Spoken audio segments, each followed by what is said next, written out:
ಯೇಸುವೆ ಸ್ತೋತ್ರ, ಯೇಸುವೆ ವಂದನೆ. ಆತ್ಮೀಯ ಸಹೋದರ ಸಹೋದರಿಯರೇ, ಸಾಧಾರಣ ಕಾಲದ 16ನೆಯ ಭಾನುವಾರದ ಸುವಾರ್ತೆಯ ಧ್ಯಾನಕ್ಕೆ ಸ್ವಾಗತ, ಸುಸ್ವಾಗತ. ಇಂದು ಜುಲೈ 23ನೆಯ ತಾರೀಕು. ನಾವೆಲ್ಲರೂ ಪ್ರಾರ್ಥಿಸೋಣ. ಸ್ತುತಿಗಳ ಮಧ್ಯೆ ವಾಸಿಸುವ ತಂದೆಯಾದ ದೇವರೇ, ನಿಮ್ಮ ನಾಮಕ್ಕೆ ಅನಂತ ಕೋಟಿ ಸ್ತುತಿ ಸ್ತೋತ್ರ ವಂದನೆಗಳನ್ನು ಸಲ್ಲಿಸುತ್ತೇನೆ. ಇಂದು ನಾವು ಆಲಿಸುತ್ತಿರುವ ಈ ಸುವಾರ್ತೆ ನಮಗೆ ಆಶೀರ್ವಾದವನ್ನು ತರಲಿ ಮತ್ತು ಈ ಸುವಾರ್ತೆಯ ಮೂಲಕ ನಮಗೆ ಸೌಖ್ಯ ಲಭಿಸಲಿ. ಈ ಸುವಾರ್ತೆ ಅರ್ಥೈಸುವಂತೆ ಪವಿತ್ರಾತ್ಮರಿಂದ ನಮ್ಮನ್ನು ತುಂಬಿರಿ. ಈ ಪ್ರಾರ್ಥನೆಯನ್ನು ಯೇಸು ಕ್ರಿಸ್ತರ ನಾಮದಲ್ಲಿ ಪ್ರಾರ್ಥಿಸುತ್ತೇವೆ, ಆಮೆನ್. ಸುಜ್ಞಾನ ಗ್ರಂಥದಿಂದ ವಾಚನ, ಅಧ್ಯಾಯ 12, ವಾಕ್ಯಗಳು 13, 16ರಿಂದ 19. ಸರ್ವ ಜನರ ಸುಖ ಕೋರುವ ದೇವರು ನೀವಲ್ಲದೆ ಇನ್ನಾರೂ ಇಲ್ಲ. ನೀವು ವಿಧಿಸಿದ ದಂಡನೆ ಅನ್ಯಾಯವಲ್ಲ ಎಂದು ನೀವು ತೋರಿಸಬೇಕಾಗಿಲ್ಲ. ನಿಮ್ಮ ಶಕ್ತಿಯೇ ನ್ಯಾಯ ನೀತಿಗೆ ಆಧಾರ. ನಿಮ್ಮ ಸಾರ್ವಭೌಮತ್ವವೇ ಎಲ್ಲಾ ಸಹನೆಗೆ ಮೂಲ ಕಾರಣ. ನೀವು ಸರ್ವಶಕ್ತರೆಂದು ಜನರು ನಂಬದಿರುವಾಗ ನೀವು ಶಕ್ತಿಯನ್ನು ತೋರಿಸುತ್ತೀರಿ. ಅದನ್ನು ಬಲ್ಲವರೊಂದಿಗೆ ವರ್ತಿಸುವಾಗ ಅವರ ಉದ್ದಟನವನ್ನು ಖಂಡಿಸುತ್ತೀರಿ. ಶಕ್ತಿಯಲ್ಲಿ ನೀವೇ ಸಾರ್ವಭೌಮ ಎಂದೇ ತೀರ್ಪಿಡುತ್ತೀರಿ. ಸಾಮ್ಯತೆಯಿಂದ ನಮ್ಮನ್ನಾಳುತ್ತೀರಿ, ಬಹು ತಾಳ್ಮೆಯಿಂದ. ನಿಮ್ಮ ಶಕ್ತಿ ನಿಮ್ಮಲ್ಲಿದೆ ಇಚ್ಛಿಸಿದಾಗಲೆಲ್ಲ. ಇಂಥ ಕಾರ್ಯಗಳಿಂದ ಸಜ್ಜನನು ಜನಪ್ರಿಯನಾಗಿರಲು ಕಲಿಸಿಕೊಟ್ಟಿರುವಿರಿ. ಪಾಪಗಳಿಗೆ ಪಶ್ಚಾತ್ತಾಪದ ಅವಕಾಶವಿತ್ತು ನಿಮ್ಮ ಮಕ್ಕಳನ್ನು ಭರವಸೆಯುಳ್ಳವರಾಗಿಸಿದಿರಿ. ಕೀರ್ತನೆ 86. ಪ್ರಭು ನೀನು ದಯಾವಂತನು, ಕ್ಷಮಿಸುವವನು. ಪ್ರಭು ನೀನು ದಯಾವಂತನು, ಕ್ಷಮಿಸುವವನು. ಮೊರೆ ಇಡುವವರಿಗೆ ನೀನು ಕೃಪಾಪೂರ್ಣನು. ಕಿವಿಗೊಡು ಪ್ರಭು ನನ್ನ ಪ್ರಾರ್ಥನೆಗೆ, ನನ್ನ ವಿಜ್ಞಾಪನೆಗಳ ಕೋರಿಕೆಗೆ. ಪ್ರಭು ನೀನು ದಯಾವಂತನು, ಕ್ಷಮಿಸುವವನು.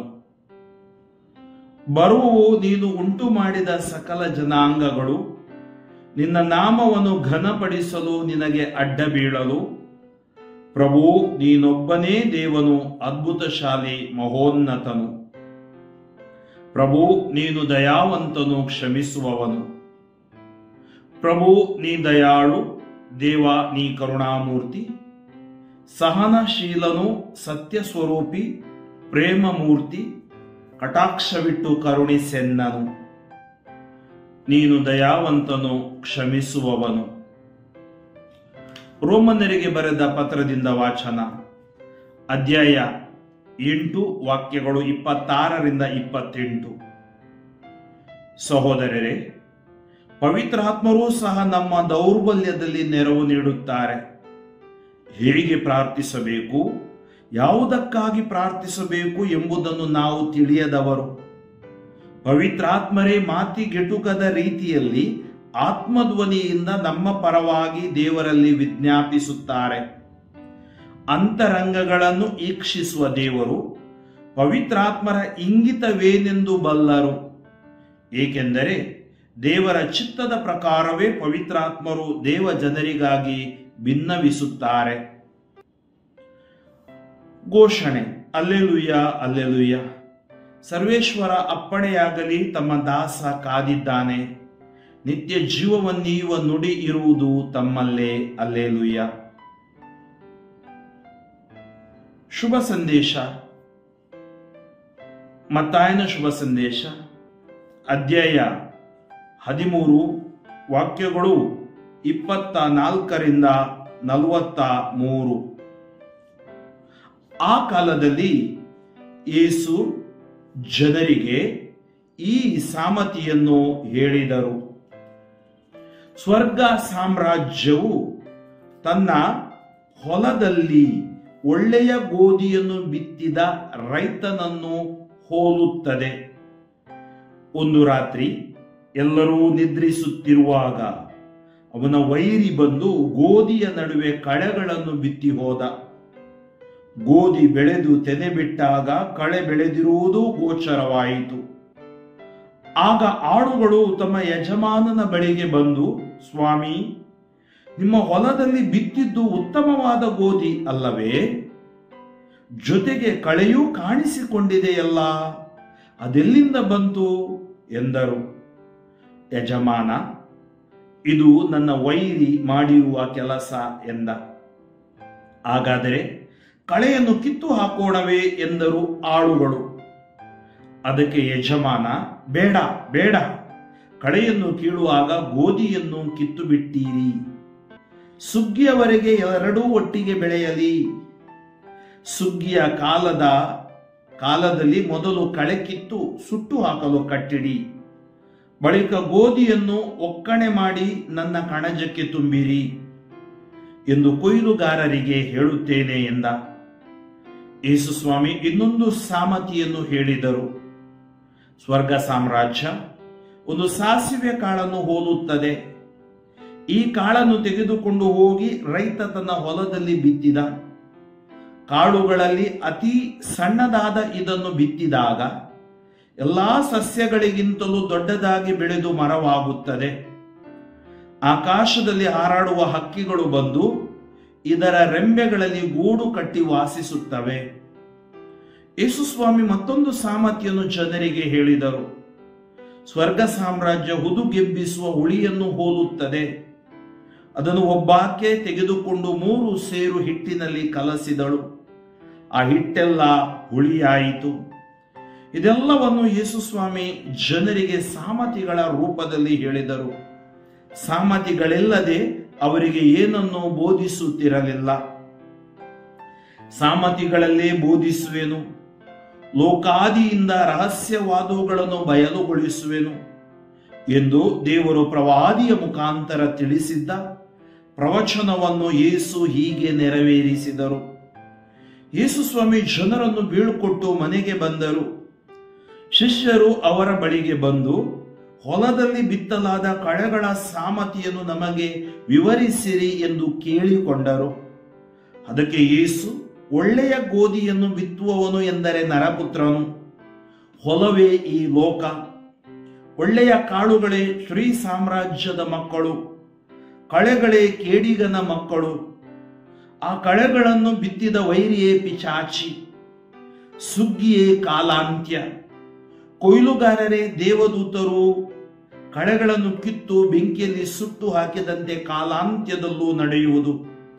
ನರಪುತ್ರನು ತನ್ನ ದೂತರನ್ನು ಕಳುಹಿಸುವನು. ಅವರು ಆತನ ರಾಜ್ಯದಿಂದ ಪಾಪಕ್ಕೆ ಕಾರಣವಾದುದೆಲ್ಲವನ್ನೂ ಮತ್ತು ದುಷ್ಕರ್ಮಿಗಳೆಲ್ಲರನ್ನೂ ಒಟ್ಟುಗೂಡಿಸಿ ಅಗ್ನಿಕುಂಡದಲ್ಲಿ ಹಾಕುವರು. ಅಲ್ಲಿ ಅವರು ಕಟಕಟನೆ ಹಲ್ಲು ಕಡಿದುಕೊಂಡು ಗೋಳಾಡುವರು. ಸದ್ಧರ್ಮಿಗಳು ತಮ್ಮ ತಂದೆಯ ಸಾಮ್ರಾಜ್ಯದಲ್ಲಿ ಸೂರ್ಯನಂತೆ ಪ್ರಕಾಶಿಸುವರು. ಕಿವಿಯುಳ್ಳವನು ಕೇಳಿಸಿಕೊಳ್ಳಲಿ ಎಂದರು.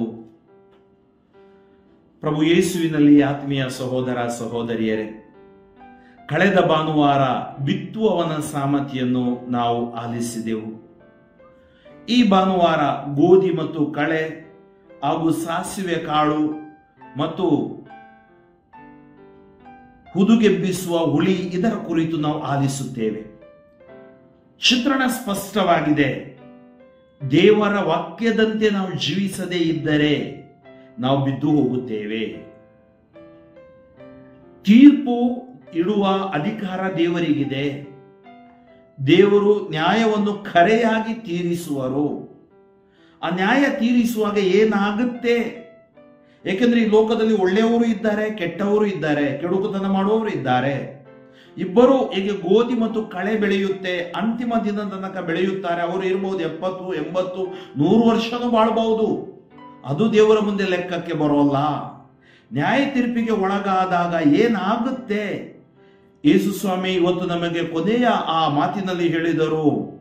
ನೋಡಿ, ಹೊಲದಲ್ಲಿ ಬಿತ್ತಲಾದ ಕಳೆಗಳ ಸಾಮರ್ಥ್ಯವನ್ನು ವಿವರಿಸಿರಿ ಎಂದು ಕೇಳಿದಾಗ, ಒಳ್ಳೆಯ ಗೋಧಿಯನ್ನು ಬಿತ್ತುವವನು ನರಪುತ್ರನು, ಹೊಲವೇ ಈ ಲೋಕ, ಒಳ್ಳೆಯ ಕಾಳುಗಳೇ ಶ್ರೀ ಸಾಮ್ರಾಜ್ಯದ ಮಕ್ಕಳು, ಪ್ರಾರ್ಥನೆ ವಿಶ್ವಾಸದಲ್ಲಿ ಒಳ್ಳೆಯತನದಲ್ಲಿ ಜೀವಿಸುವ ಮಕ್ಕಳು, ಕಳೆಗಳೇ ಕೇಡಿಗನ ಮಕ್ಕಳು. ಈ ಲೋಕದಲ್ಲಿ ಶ್ರೀ ಸಾಮ್ರಾಜ್ಯದ ಮಕ್ಕಳು ಇದ್ದಾರೆ, ಕಳೆಗಳು ಇದ್ದಾರೆ. ಅದರಿಂದ ನಾವು ಕಳೆಗಳಿಗೆ ಹೆದರಬೇಕಾಗಿಲ್ಲ. ನಾವು ವಿಶ್ವಾಸ ಪ್ರಾರ್ಥನೆಯಲ್ಲಿ ವಾಕ್ಯದಲ್ಲಿ ಜೀವಿಸಿದಾಗ ನಾವು ಜಯಶಾಲಿಗಳಾಗುತ್ತೇವೆ. ಆ ಕಳೆಗಳನ್ನು ಬಿತ್ತಿದ ವೈರಿ ಪಿಶಾಚಿ. ಯಾವ ಕಳೆ?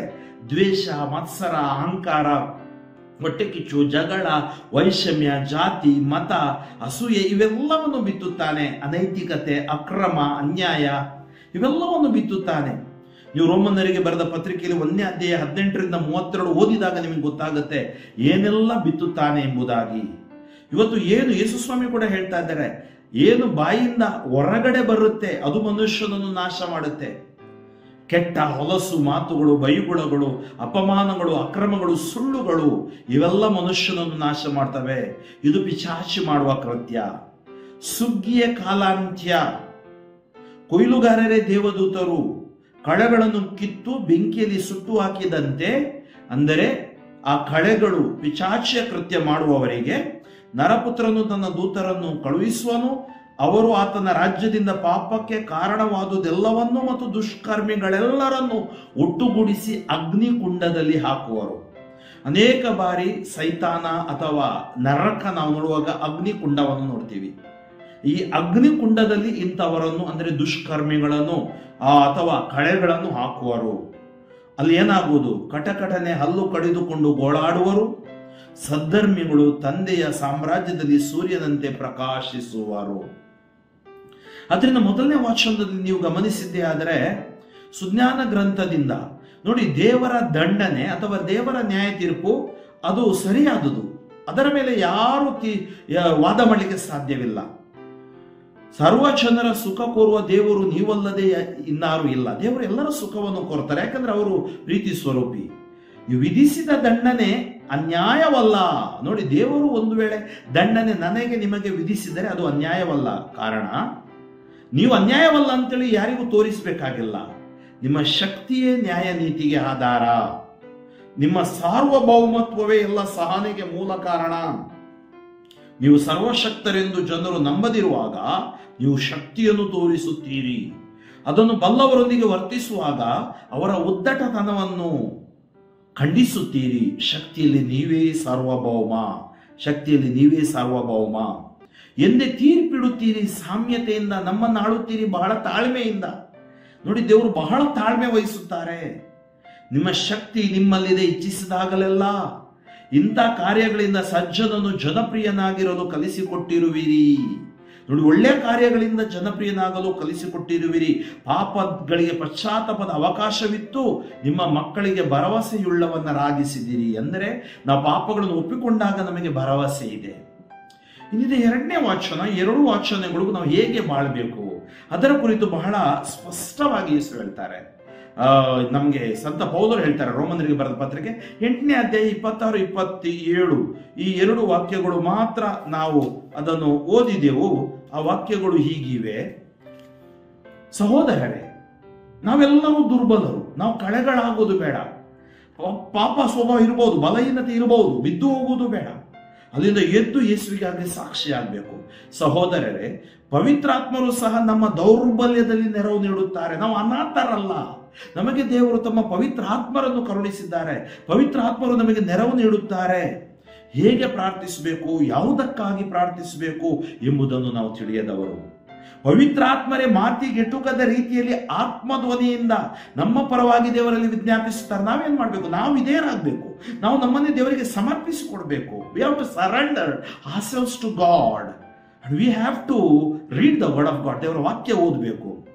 ಪವಿತ್ರಾತ್ಮರೇ ಮಾತಿಗೆಟುಕದ ರೀತಿಯಲ್ಲಿ ಆತ್ಮಧ್ವನಿಯಿಂದ. ನಾವು ದೇವರ ಮುಂದೆ ಕೇವಲ ಸ್ತುತಿ ಮಾಡಿದ್ರೆ ಮಾತ್ರ ಸಾಕು, ದೇವರ ಮುಂದೆ ಕೂತ್ರೆ ಸಾಕು, ದೇವರ ಮುಂದೆ ಬಂದ್ರೆ ಸಾಕು. ದೇವರು ಅದ್ಭುತಗಳನ್ನು ಕರುಣಿಸುತ್ತಾರೆ. ಅಂತರಂಗಗಳನ್ನು ವೀಕ್ಷಿಸುವ ದೇವರು ಪವಿತ್ರಾತ್ಮರ ಇಂಗಿತವೇನೆಂದು ಬಲ್ಲರು, ಏಕೆಂದರೆ ದೇವರ ಚಿತ್ತದ ಪ್ರಕಾರವೇ ಪವಿತ್ರಾತ್ಮರು ದೇವ ಜನರಿಗಾಗಿ ಭಿನ್ನವಿಸುತ್ತಾರೆ. ನಮ್ಮಲ್ಲಿ ಸಾವಿರಾರು ಆಶೆಗಳು ಇರಬಹುದು, ಅದು ದುರಾಶೆಗಳು ಆಗಬಹುದು. ಆದರೆ ದೇವರ ಚಿತ್ತದ ಪ್ರಕಾರ ಆ ಪವಿತ್ರಾತ್ಮರು, ಅದಕ್ಕಾಗಿ ನಾವು ಪ್ರೇಯರ್ ಮಾಡಬೇಕು. ಪವಿತ್ರಾತ್ಮರೇ ನನ್ನನ್ನು ತುಂಬಿರಿ, ಪವಿತ್ರಾತ್ಮರೇ ನನಗೆ ಸಹಾಯ ಮಾಡಿರಿ, ಪವಿತ್ರಾತ್ಮನ ವರವ ಕರುಣಿಸೋ ದೇವ ಅಗ್ನಿಯ ನಾಳವಾಗಿ ಅಭಿಷೇಕ ಮಾಡ ಬನ್ನಿ ಪ್ರಭುವೇ, ಏಕೆಂದರೆ ನೀವು ನನ್ನೊಂದಿಗಿದ್ದರೆ, ನಿಮ್ಮ ಆತ್ಮರು ನಮ್ಮೊಂದಿಗಿದ್ದರೆ ನಾವು ಜಯ ಹೊಂದುವೆವು. ಆತ್ಮೀಯರೇ, ದೇವರು ನಮಗೆ ಎಚ್ಚರಿಕೆಯನ್ನು ಕೊಡ್ತಾರೆ, ತಿದ್ದುಪಾಟಿಗೂ ನಮಗೆ ಕರೆ ನೀಡ್ತಾರೆ ಮತ್ತು ನಮ್ಮ ನ್ಯಾಯ ತೀರ್ಪು ಹೇಗೆ ಇರುತ್ತೆ ಎಂಬುದಾಗಿ ಕೂಡ ಎಚ್ಚರಿಸುತ್ತಾರೆ. ಆದ್ದರಿಂದ ನಾವು ದೇವರ ಹಾದಿಯಲ್ಲಿ ಜೀವಿಸೋಣ ಮತ್ತು ಕ್ರಿಸ್ತ ಯೇಸುವಿಗೆ ಸಾಕ್ಷ್ಯಗಳಾಗೋಣ. ಸ್ತುತಿಗಳ ಮಧ್ಯೆ ವಾಸಿಸುವ ತಂದೆಯಾದ ದೇವರೇ, ನಿಮ್ಮ ನಾಮಕ್ಕೆ ಅನಂತ ಕೋಟಿ ಸ್ತುತಿ ಸ್ತೋತ್ರ ವಂದನೆಗಳನ್ನು ಸಲ್ಲಿಸುತ್ತೇನೆ. ಇಂದು ಈ ಸುವಾರ್ತೆಯನ್ನು ಸಾರಿದ್ದೇನೆ. ಯೇಸುವೆ ಇದನ್ನು ಆಲಿಸಿದ ಪ್ರತಿಯೊಬ್ಬರನ್ನು ಆಶೀರ್ವದಿಸಿರಿ, ಅವರ ಮನಗಳನ್ನು ನವೀಕರಿಸಿರಿ. ನಮ್ಮ ಒಳಗಡಿರೋ ಎಲ್ಲ ಪಾಪ, ಶಾಪ, ಅಂಧಕಾರ ಶಕ್ತಿಗಳು ಬಿಟ್ಟು ಸುಟ್ಟು ಬೂದಿಯಾಗಲಿ. ಎಲ್ಲ ಕಳೆಗಳು ಈ ಲೋಕದಲ್ಲಿರುವ ಯೇಸುವೆ ಪರಿವರ್ತನೆಗೊಳ್ಳಲಿ, ಪವಿತ್ರಾತ್ಮರಿಂದ ತುಂಬಲ್ಪಡಲಿ. ಯಾರೂ ನಾಶವಾಗಬೇಕೆಂದು ದುಷ್ಟನ ಸಾವಿನಲ್ಲಿ ನಿಮಗೆ ಲವಲೇಶವು ಸಂತೋಷವಿಲ್ಲ ಪ್ರಭುವೆ. ಅಂಡರ್ ವರ್ಲ್ಡ್ ಅಲ್ಲಿರುವವರು, ಪಾಪ ಕೃತ್ಯಗಳಲ್ಲಿ ಬಲಿಯಾದವರು, ಅನೈತಿಕತೆ ಅಕ್ರಮದಲ್ಲೇ ದ್ವೇಷದಲ್ಲಿ ಜೀವಿಸುವವರು, ಮನಗಳಲ್ಲಿ ನಿಮ್ಮ ಆತ್ಮರ ಶಕ್ತಿ ಹಿಡಿದು ಬರಲಿ. ಯೇಸುವೆ, ನಮ್ಮ ಕುಟುಂಬದಿಂದ, ಧರ್ಮ ಕೇಂದ್ರದಿಂದ ನಿಮ್ಮಿಂದ ದೂರ ಹೋದವರು, ಆರೋಗ್ಯ ಭಾಗ್ಯವಿದ್ದು ದೇವಾಲಯಕ್ಕೆ ಬಾರದವರು, ಅವರನ್ನೂ ಕೂಡ ಕರುಣಿಸಿರಿ. ಎಲ್ಲ ರೋಗ, ಬಾಧೆ, ಪೀಡೆ, ಪಿಚಾಚಿಗಳ ಶಕ್ತಿಗಳು ಯೇಸು ನಾಮದಲ್ಲಿ ಬಂಧಿಸಿ ಸುಟ್ಟು ನಿಷ್ಕ್ರಿಯಗೊಳಿಸ್ತೇನೆ. Touch them Lord, heal them Lord, not them Lord. Yesu ನಾಮದಲ್ಲಿ ನಿಮಗೆ ಜಯ, ಯೇಸು ವಾಕ್ಯದಲ್ಲಿ ನಿಮಗೆ ರಕ್ಷಣೆ, ಯೇಸು ರಕ್ತದಲ್ಲಿ ನಿಮಗೆ ಬಿಡುಗಡೆ. ಸರ್ವಶಕ್ತ ದೇವರಾದ ಪಿತಾ ಮತ್ತು ಸುತ ಮತ್ತು ಪವಿತ್ರಾತ್ಮರು ನಿಮ್ಮೆಲ್ಲರನ್ನು ಹರಸಿ ಆಶೀರ್ವದಿಸಿ ಕಾಪಾಡಲಿ. Amen. Father Franklin D'Souza, Shivamogga ಧರ್ಮಕ್ಷೇತ್ರ. ನನಗಾಗಿಯೂ ನನ್ನ ಸ್ವಾರ್ಥ ಸೇವೆಗಾಗಿಯೂ ಪ್ರಾರ್ಥಿಸಿರಿ. ಸಾಧ್ಯವಾದಷ್ಟು ಜನರಿಗೆ ಈ ಸಂದೇಶವನ್ನು ಹಂಚಿಕೊಳ್ಳಿರಿ.